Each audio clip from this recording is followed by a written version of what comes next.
정치권 이슈 살펴보겠습니다. 유용화 한국외대 초빙 교수, 박정화 전 청와대 대변인 두 분 모셨습니다. 안녕하세요. 어서 오세요. 네. 오늘 정치 관련 뉴스가 꽤 많습니다. 먼저 좀 개각 얘기부터 해보고 싶은데요. 법무부 장관, 추미애 장관 후임으로 문재인 대통령이 박범계 의원을 지명했습니다. 박범계 의원 그동안 법사위에서 계속 활동을 해왔고 검찰개혁에 대해서 본인의 소신, 입장이 굉장히 뚜렷했던 인물로 꼽히는데 사실 그전부터 하마평에 좀 올라 있었습니다. 그렇죠. 근데 조금 전에 연합뉴스 TV에서 인터뷰하는 걸 제가 봤는데요. 예, 예. 자기 소감 같은 거죠, 네. 간단한. 네. 계속해서 이제 언론인들이 기자들이 물어보니까 윤석열 총장 문제라든가 어떻게 할 거냐 물어보니까 이제 대통령이 얘기했던 법무부와 검찰 간의 협력, 그것을 중요한 지침으로 알겠다 이런 얘기를 마지막으로 하더라고요. 예, 예. 그러니까 박범계 신임 후보자 같은 경우도 물론 이전에 정치 활동을 보면 검찰 개혁에 대한 강한 의지와 신념을 많이 피력했었고요. 예. 그리고 그런 부분에 대한 소신을 갖고 있었지만 현실에서 이것이 어떻게 제도화되고 연착륙할 건가 이 문제를 아마 장관이 된다 그러면 고민할 수밖에 없을 것입니다. 그리고 이제 대통령의 의중도 결국은 내년 같은 경우는 좀 안정적으로 가자는 거 아니겠습니까? 그렇게 해서 자꾸만 인사를 하고 있는 것 같으니까 박범계 후보자도 이제 청문회 과정에서 지켜봐야겠지만은 검찰 개혁의 어떤 연착륙이라든가 내용적인 구성이라든가 이런 부분들의 주안점을 둬가면서 윤석열 총장과 협의하고 그러면서 서로 간에 타협할 건 타협하고 이런 식으로 또 설득하고 이런 거로 가지 않을까 하는 전 조심스러운 예상을 합니다. 네. 박범계 후보, 이제 후보자의 신분이 됐는데 국민 목소리 경청하겠다. 그러면서도 검찰개혁 완수하겠다라는 입장을 강하게 피력을 했습니다. 지금 뭐 민주당 자체적으로도 검찰개혁에 대한 드라이브를 또 걸고 있는 상황이기 때문에 법무부와 이렇게 함께 목요를 맞춰서 앞으로의 그 방향성은 어느 정도 예측이 가능하지 않을까라는 생각이 드는데 어떻습니까? 일단 봐야 될 것 같아요. 좀 전에 이제 후보로 지명되고 나서 처음 전 언론에 말씀을 하시면서 역시 검찰 개혁을 일신으로 강조를 하시더라고요. 예. 그런 면에서 보면 당 내에서 현재 지금 검찰 개혁과 관련해서 일부에서는 윤석열 총장의 탄핵, 일부에서는 검찰 개혁의 일부인 제도 개혁 이런 걸 좀 주장하고 있는데 예, 예. 과연 박범계 후보자가 이제 그 청문회 과정을 통과해서 장관이 됐을 경우 어떤 곳을 향해서 갈 것인가가 네. 지금까지 1년여 가까이 이제 법무장관과 검찰총장의 갈등 속에서 우리나라가 이제 쫙 갈라졌던 것들이 교수님 말씀하신 것처럼 이제 수습국면으로 갈 것인가 아니면 좀 더 강한 또 드라이브를 걸면서 검찰과 법무부 장관의 이 갈등이 수면으로 더 올라가고 그다음에 또 한 측에서는 공수처가 또 어떻게 움직이느냐에 따라서 또 다른 변수가 있으니까 이런 것들이 박범계 후보자가 향후 장관 임명 이후에 어떻게 진행될 건가를 봐야 될 듯합니다. 거기에 이제 다만 그 충분히 지금 뭐 법조인 출신이고 삼선 의원이고 하기 때문에 정치권 돌아가는 거나 이런 능력이나 이런 부분은 충분히 담보가 되어 있지만은 그 개각을 통해서 줄 수 있는 신선한 메시지 이런 것들은 다소 좀 적지 않았나 이런 평가를 해드리고 싶어요. 그래서 전반적으로 개각을 통한 메시지는 좀 약한 면인데 향후 박범계 후보자가 그 검찰 개혁이라는 거를 어떤 식으로 진행해 갈 것인가에 따라서 결과가 추미애 장관처럼 될 것인가 아니면 무난한 수습과 마무리를 통해서 법무부도 검찰도 제자리를 잡아갈 건가 이런 것들이 정해질 걸로 예상이 됩니다. 예. 박범계 의원도 이제 판사 출신이고 이렇게 네. 되면은 이제 문재인 정부의 법무부 장관은 이제 비검찰 출신이 이제 계속 하게 되는 어떤 흐름이 보이는데요.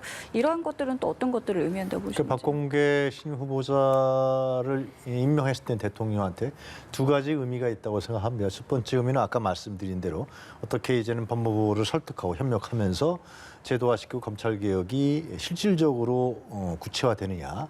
특히 국민들이 제일 중요한 건 국민들이 검찰 개혁이 왜 필요한지, 예. 현실적으로 그게 왜 필요한지를 알려야 되거든요.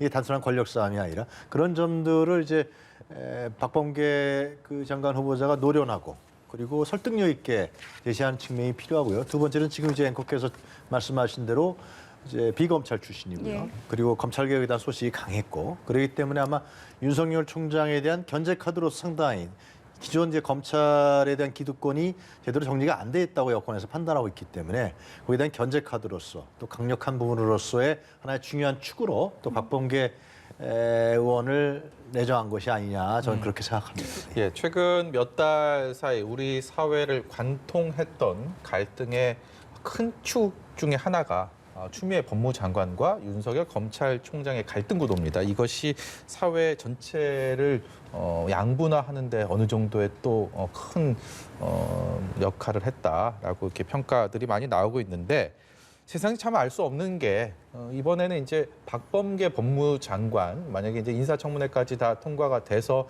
대통령 임명장을 받게 된다면 장관이 될 텐데 박범계 장관 후보자와 윤석열 총장의 이 관계가 자연스럽게 말씀하셨지만 사법연수원 동기에 사석에서는 형 동생 하던 사이에 또 과거에 있었던 여러 가지 에피소드들이 많이 정치권에 회자되지 않습니까? 최근에 국정감사장에서는 또 호통을 치는 모습 때문에 또 한 번 화제가 됐었고 과연 이 갈등 구도가 2라운드에 접어들겠느냐 아니면 좀 법무부와 검찰 간의 어떤 간극을 좀 좁힐 수 있는 기점, 분기점이 될 것이냐 이런 부분도 관심이 가거든요.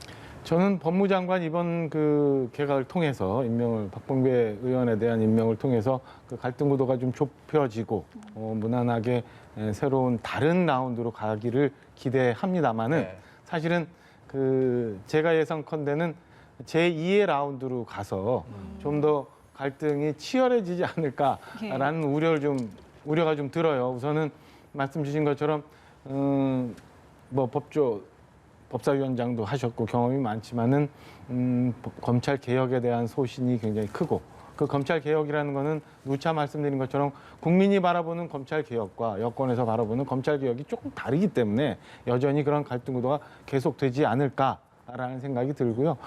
대통령께서 박범계 의원을 좀 발탁을 했을 때는 이게 원만한 그 법무부와 검찰총장 간의 갈등을 수습하기보다는 예. 지금까지 드라이브를 걸어왔던 검찰 개혁의 완결을 더 목표로 두고 있었던 것 아닌가라고 추측이 됩니다. 예. 그래서 그런 면에서 지금까지 있었던 검찰 개혁이라는 이런 드라이브를 좀 더 많이 걸고 나갈 거고 그러다 보면은 검찰과의 갈등이 여전히 예. 2라운드로 해서 또 다른 양상으로 번져가지 않을까라고 저는 우려스러운 말씀 좀 드리고 싶어요. 말씀하신 것처럼 윤 총장과의 관계만큼이나 검찰 내부의 어떤 민심은 또 앞으로 어떻게 좀 얻고 해결해 가겠느냐 이 부분도 좀 주목이 되는데요.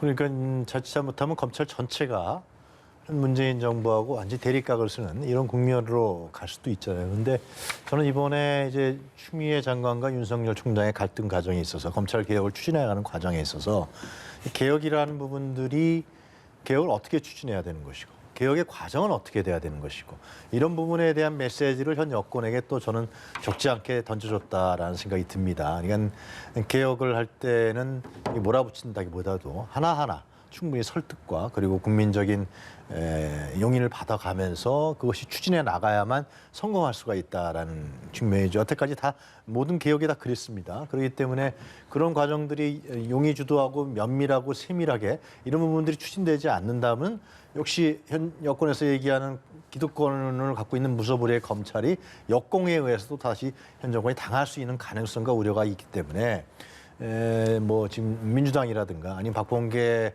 후보자가 검찰 개혁을 추진할 때는 좀 더 용의주도하고 면밀하게 그리고 이런 부분들이 국민들에게 어떻게 전달할 것이냐 그런 본질적인 부분들에 대한 중요한 터치들이 이루어져야 되지 않을까 저는 예. 그렇게 생각합니다. 예, 이런 가운데 이제 문재인 대통령이 초대 공수처장 후보로 김진욱 헌법재판소 선임 연구관을 지명을 했습니다. 이제 인사청문회만 남아 있고요. 다음 달에 공수처가 공식 출범하게 될 텐데 이와 관련해서 국민의힘 주호영 원내대표의 발언 듣고 대담 이어가시죠. 국민들의 관심은 우리가 공수처 자체를 인정 못하니까 청문회에 응할 것이냐 안 응할 것이냐 예. 이제 이것을 궁금해 하시던데 예. 저희들은 그렇다 그래서 방기하지는 않을 겁니다. 네. 오늘 언론 보도에 의하면 국회에서 추천했기 때문에 우리는 인사검증을 하지 않겠다 이런 식으로 이야기를 했습니다. 엄격한 검증을 하지 않겠다. 그건 나중에 이 혐의 나와도 우리는 국회에서 추천했기 때문에 우리는 검증 책임이 없다. 이러려고 아마 미리 지금 밑자락을 까는 것 같아요. 예. 예, 지금 주호영 원내대표의 얘기는요.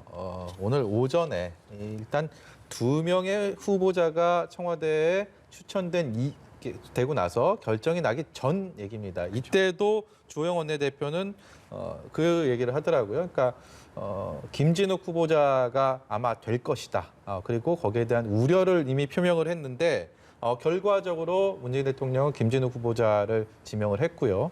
여기에 대해서 예상했던 대로 야당은 반발을 이어가고 있습니다. 이 상황들 야당은 왜 이렇게 반발을 하고 있는 것이며 또 앞으로 뭐 인사청문회 굉장히 벼르고 있다고 하는데 어떻게 진행될지도 궁금합니다. 일단은 공수처장 후보자를 추천하는 공수처 추천위원회 자체가 시청자 여러분 계속 보셨던 것처럼 그냥 파행 국면으로 진행이 계속되어 왔어요. 이 와중에 공수처법도 또 개정이 됐고 예. 이런 상황이기 때문에 야당으로서는 도저히 지금 현재 공수처장 후보자 지명권에 대해서 인정할 수 없는 그런 상황인 거죠. 그러니까 예. 주호영 원내대표 당연히 저렇게 얘기할 수밖에 없는 상황이라고 보여지고요. 저는 그 김진욱 후보자 개인의 평판이나 능력과는 별개로 이 인사청문회를 거쳐서 지금까지 26번 정도 국무위원 그냥 강행했던 것처럼 예. 임명이 될 거라고 예상을 합니다. 그러면 사실은 평가는 그 이후에 공수처가 어떻게 기능을 할 것인가, 공수처장으로서 지금 검찰과의 수사권 문제, 그다음에 공수처의 기능, 역할 이런 것들이 어떻게 돌아가느냐에 따라서 저는 공수처장의 평가가 그때 가서 보여질 거라고 보여지고요. 그러니까 예. 그 부분 향후 한 달, 2달 공수처가 출범하면서 검찰과의 수사 문제, 지금까지 봤던 것처럼 월성 1호기, 그러니까 권력과 관련돼 있는 여러 가지 수사 문제들이 공수처가 어떻게 다루느냐에 따라서 저는 공수처의 기능과 그다음에 김진욱 후보자의 평가가 그때 가서 이루어질 수 있지 않을까라고 생각을 합니다.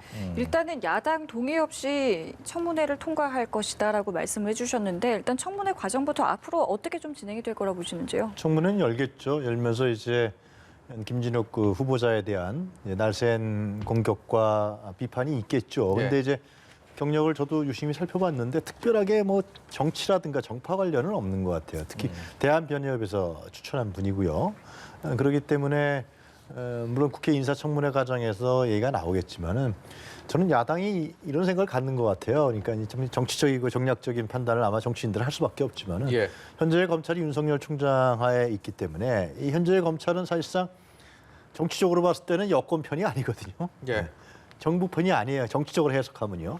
그럼 공수처가 설립되면은 이 공수처는 이 윤석열 총장과 대립하면서 여권의 성향을 갖는 거 아니냐 이런 이제 우려를 표명하기 때문에 계속해서 반대하는 것 같아요. 네.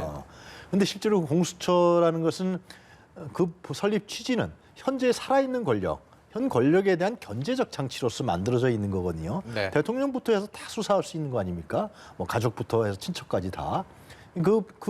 어쨌든 공수처의 칼날은 야권보다 여권으로 가 있는 거예요. 현재 공수처법을 자세히 들여다보면요. 그런 측면에서 봤을 때는 어떻게 공수처가 어떻게 탄생하게 될 것이고 국회에서 어떻게 견제 기능을 가져갈 것이고 이 부분에 중립적으로 일을 할 수 있을 건가를 좀 국회에서 고민해주고 논의해주는 것이 네. 향후에 더 중요하겠죠. 왜냐하면 20년 만에 이게 만들어지는 거 아니에요? 통과되면 공수처가. 예. DJ 정부 때여서 계속해서 각 대권 후보자들이 누구나 이거 한다 그랬어요, 실제로. 국민들이 동의했던 부분이거든요. 그래서 권력이 좀 분화되는 과정이니까 그런 측면에서 야권도 모자란 부분이 있다. 그럼 공수처에서 문제가 있으면 누가 수사할 거냐 이런 얘기가 나온단 말이죠. 그럼 부족하고 모자란 부분은 채워 넣어서 진짜 실질적이고 중립적인 하나의 중요한 살아있는 권력을 감시하고 견제하는 그러한 부분으로 자리 잡게 하는 것이 저는 국회의 기능이 되지 않을까 그런 생각합니다. 또 한 가지 그 의미 있는 또 청와대 움직임이 있었습니다.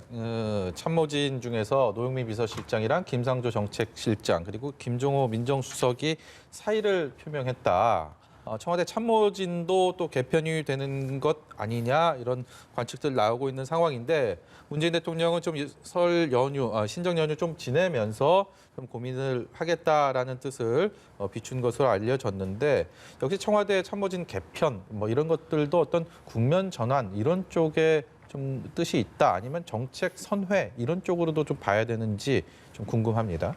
그건 이제 후임자를 봐야 될 거라고 저는 생각을 합니다. 그러니까 우선 그 청와대 국정쇄신의 변화, 그다음에 인적 쇄신을 통해서 분위기 일신은 사실은 지난주 윤석열 총장에 대한 법원의 판결이 나오고 난 이후에 다 예상이 되었고 청와대에서도 그런 얘기들이 나왔어요. 그러니까 오늘 글쎄 그 부분도 좀 저는 의아했는데 2시에 일부 장관들 명단을 발표하고 3시에 다시 또 청와대 실장을 비롯한 그 발표가 또 있었어요. 그래서 그 한날 그거를 왜 나눠서 발표를 했는지도 그 안에 내부적으로 어떤 의사 결정들이 진행이 됐기에 네. 1시간 간격으로 저렇게 변화를 줬어야 되는지. 오전에는 또 공수처장 후보 발표가 그렇죠. 오늘 3개가 발표가 됐죠. 사실은 인사라는 거 처음에 인사라는 게 사실은 그렇잖아요. 대통령 인사라는 게 국정을 변화시키고 쇄신을 시킬 수 있는 큰 이벤트인데 이를 통해서 많은 변화를 가져올 수 있는데 왜 이렇게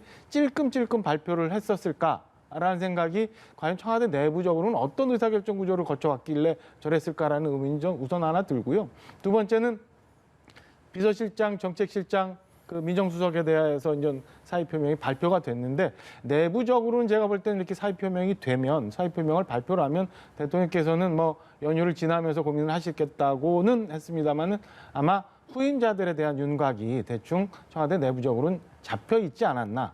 그래서 사의표명이 있었다는 의사표명을 했던 것 아닌가라고 보여져요. 그러니까 청와대 개편을 위한 수순을 밟아가는 과정이라 보고 당연히 그러면 저는 곧 1월 초에 곧 변화된 인선이 발표가 될 거라고 보여지는데 그 인선 발표 내용에 대해서 내용을 봐야 사실은 이게 국정 쇄신의 모양인가 예. 아니면 그 대통령께서 윤석열 총장이 징계안이 거부됐을 때 이제 사과를 했어요. 예. 사과를 하고 난 다음에 사실은 국토부 장관 임명 그냥 강행했어요. 공수처장 또 임명하셨어요. 이런 것들을 보면 이게 국정쇄신이나 아니면은 인적 변화를 통해서 다른 그 이제 국정의 마무리 수순으로 가려고 하는 건지 아니면 지금까지 해왔던 것처럼 계속되는 개혁 드라이브를 가려고 하는 건지가 일단 볼 수 있었는데 그 일단의 결과만으로 보면은 저는 다음에 있을 청와대 비서진 개편도 지금까지의 국정쇄신을 바꿀 수 있는 국민들에게 그런 변화의 이미지를 줄 수 있는 그런 인사보다는 지금까지 국정을 계속 강공 드라이브를 이끌어가는 그런 인사들로 다시 포진하지 않을까라는 생각이 좀 듭니다. 그러면 국민들이 좀 우려하는 것처럼 대통령의 지지도 회복 문제, 그 다음에 뭐 민주당과 청와대의 관계, 그 다음에 야당과의 관계 속에서 어려운 국면으로 여전히 빨려 들어갈 수도 있는 그런 상황에 기로에 서 있다라고 평가를 하고 싶습니다. 예, 지금까지 국정을 유지하는 것에 방점을 둘 것 같다라고 말씀을 하셨는데, 글쎄 후임 문제를 이제 연휴 이후에 수고할 것으로 전해지고 있는데 어떻게 좀 어느 부분에 주안점을 둘 거라고 보시는지요? 오늘 그 뉴스에 나왔지만 이낙연 대표가 김정은 위원장하고 둘이 만나서 내년에 영수회담을 제안을 했어요. 네. 그럼 뭐 대통령하고 교감 속에서 한 거 아니겠습니까? 결국은 그 얘기는 상당히 국정 부분들이 많이 기류가 바뀌고 있다. 그러니까 향후에 1년 4개월 남은 이제 문재인 정부의 탄탄한 국정 운영을 위해서 어떤 일을 하겠다라는 걸 암시하는 거 아니겠습니까? 야당 관계부터 풀어나가야 되는 거니까요. 예. 그리고 저는 한정혜 의원을 환경장관에 임명한 것도 한정혜 의원은 정치권에서 평판이 아주 좋은 사람 아니에요? 여야를 막론하고 다. 그런 부분들은 하나 중요한 메시지가 될 거라고 생각이 들고요. 그리고 이제 청와대 비서실장 그리고 정책실장, 민정실장까지도 사의를 받아들이게 된다 그러면은 사실 일대 쇄신이 되는 거죠. 네. 그래서 향후에 남은 기간에 이제 결국은 어떻게 국정 운영을 해나가겠다는 변화가 있지 않을까 생각하고요. 그리고 또 변화가 있을 수밖에 없는 게 내년에 보궐선거가 있고 향후 대선이 있습니다. 예. 그렇기 때문에 이런 부분들을 고려한다 그러면 지지율도 좀 올려야 되고요. 국민들이 개혁 필요증에 들 수도 있거든요. 이런 예. 부분들을 잘 완화시키면서 국민적인 통합을 이루어 나가야 되니까 그런 부분에 대한 대통령 고민이 있지 않을까 저는 그렇게 생각합니다. 예. 주제 넘겨보겠습니다. 민주당이요 검찰개혁 특위를 구성을 했고 그 회의를 통해서 검찰개혁 2.0, 그러니까 검찰개혁 시즌 2를 강하게 추진하겠다라는 입장을 밝혔습니다. 사실 공수처 부분 그리고 검경 수사권 조정 뭐 이런 것들이 대부분 법제화가 되면서 검찰개혁이 어느 정도 끝났구나 이렇게 생각하시는 분들 많았을 텐데 지금 검찰개혁 2 시즌 2를 들고 나왔단 말이죠. 이 부분에 대해서는 어떤 견해 갖고 계신지 궁금합니다. 저는 잘 모르겠어요. 지금 저희가 대한민국 정부가 수립된 후 한 70년 가까이 오면서 지금 많은 부분들이 그 오랜 세월 동안 정리돼서 자리가 잡혔잖아요. 근데 지금 그 검찰개혁 시즌 2라고 하면서 민주당에서 내놓는 검찰을 완전히 사실상 검찰을 무력화시키거나 검찰을 없애버리는 그런 내용이에요. 그러니까 그러니까 기소권과 수사권을 분리하고 그냥 기소만 하는 그런 기구를 만들겠다고 하는 건데 예. 과연 어떤 의도에서 나왔던 거지? 이미 사실은 검경 수사권 조정을 하면서 검찰이 6대 사건에 대해서만 검찰은 수사를 하고 나머지는 경찰 수사는 큰 줄기는 잡혔었단 말이에요. 네. 근데 이제 또다시 시즌2 하면서 검찰의 기능을 지금까지 우리가 알고 있었던 거는 전혀 다른 모습으로 만들겠다고 하는 게 예. 어디를 향해서 가고자 하는 건지 잘 이해를 못 하겠습니다. 그래서 아까도 늘 말씀드렸지만 뭐 박범계 장관 후보자가 향후 그럼 어떻게 할 건가? 그다음에 공수처가 어떻게 기능할 건가? 예. 이런 것들과 다 연관되어서 가는 건데 저는 여전히 민주당 내에서는 검찰 개혁이라는 이름으로 윤석열 총장을 솎아내고 무력화시키고 예. 검찰을 완전히 정치권에서 장악하는 그런 기구로 만들고자 하는 곳으로 가고 있는 거 아니냐라는 의심을 계속 가질 수밖에 없는 상황입니다. 그래서 아까도 이게 잘 될 건가라고 말씀을 드린 것도 이런 데 연유하고 있는데요. 여권에서 지금 저렇게 얘기하고 있는 검찰개혁 시즌2가 무엇을 말하는 건지 어디로 향하는 건지에 대해서 저는 사실은 잘 모르겠습니다. 저희 시간이 한 1분 정도 남았는데요. 잘 모르겠다고 하시니까 한 1분 정도의 압축적으로 잘 알게 말씀 좀 내년 해주십시오. 1일부터 검경 수사권 조정이 이루어져요. 그러니까 사실상 검찰이 갖고 있는 수사권과 기소권 다 갖고 있었잖아요. 네. 근데 이제 그것을 이제 경찰이 상당 부분 가져가게 되고 형사 사건은 이제 6대 범죄, 금융이라든가 선거 이런 부분들은 검찰이 계속 고유하게 갖는 것인데 이 문제에 대해서 이제 여당에서는 이것까지도 좀 정리해야 되는 거 아니냐. 근데 좀 봐야겠죠. 경찰이 이제 어느 정도 경찰이 능력이 안 되니까 못 넘겨주겠다 그랬던 거거든요. 검찰에서요. 예. 그래서 타협안이 나왔던 것인데 실질적인 원칙은 이 수사 기소에 분리죠. 그게 검경 수사권 중의 원칙이에요. 네. 중간 과정에서 봐야 될 것 같고 제 생각에는 이번에 검찰총장의 권력이 너무나 크다, 대단하다 이런 걸 아마 많이 여권에서 많이 느꼈고 국민들도 느꼈을 거예요. 그러니까 만약에 검경 수사권 조정에서 검찰 권한이 약화되면은 당연히 검찰총장의 권한도 약화돼야겠죠. 예. 그런 부분들 검사의 권리의 남용이라든가 이런 부분에 대해서 손을 대지 않을까 생각됩니다. 네, 여기까지 듣도록 하겠습니다. 지금까지 유용화 한국외대 초빙 교수, 박정화 전 청와대 대변인이었습니다. 고맙습니다. 고맙습니다.